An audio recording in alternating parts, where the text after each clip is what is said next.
मध्यकालीन भारत का इतिहास। भारत पर अरबों का आक्रमण। भारत पर जिस समय अरबों का आक्रमण हुआ उस समय ईरान की राजधानी थी दमिश्क। स्रोत: चचनामा फारसी ग्रंथ। इससे सिंध विजय की जानकारी मिलती है। भारत पर सबसे पहले मुस्लिम आक्रमण अरबों के द्वारा हुआ।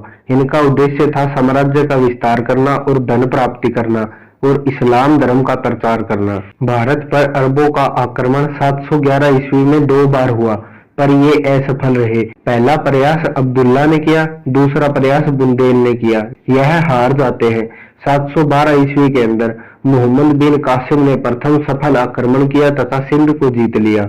आक्रमण हरीश चंद्र वर्मा के अनुसार 712 ईस्वी में हुआ था। मोहम्मद बिन कासिम को ईरान के गवर्नर ने भेजा था, जिनका नाम था अल हजाज। जिस समय आक्रमण हुआ उस समय सिंध का राजा था चर्च का पुत्र दाहिर।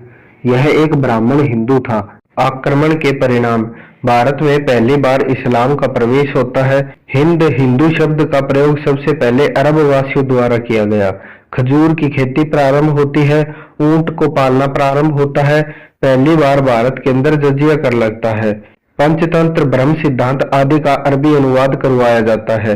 अरबों द्वारा भारत के अंदर दिरहम सिक्का चलाया गया। भारतीय खगोल शास्त्र का विस्तार हुआ। इस्लाम धर्म का उदय। संस्थापक हजरत मोहम्मद साहब। इनका जन्म 570 ईस्वी में मक्का में हुआ। इनके पिता का नाम अब्दुल्ला, माता का नाम अमीना। ज्ञान की प्राप्ति 610 ईस्वी में हीरा गुफा में हुई।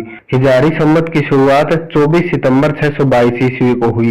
पैगंबर के मक्का से मदीना की यात्रा की। हिजारी संवत का प्रारंभ हो जाता है। इनका विवाह खदीजा से हुआ। इनकी पुत्री फातिमा थी।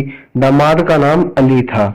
इनकी मृत्यु 632 ईस्वी को हो जाती है तथा इन्हें मदीना में दफनाया जाता है। इन्होंने ग्रंथ कुरान लिखा। पैगंबर मोहम्मद साहब के उत्तराधिकारी को खलीफा कहा गया। इस्लाम 2 हिस्सों में टूट जाता है, शिया और सुन्नी। शिया वे थे जो कहते थे अली ही खलीफा होगा। सुन्नी वे थे जो ये कहते थे कि कोई भी खलीफा हो सकता है। 1924 में तुर्की के राष्ट्रपति मुस्तफा कमाल पाशा ने खलीफा का पद समाप्त कर दिया।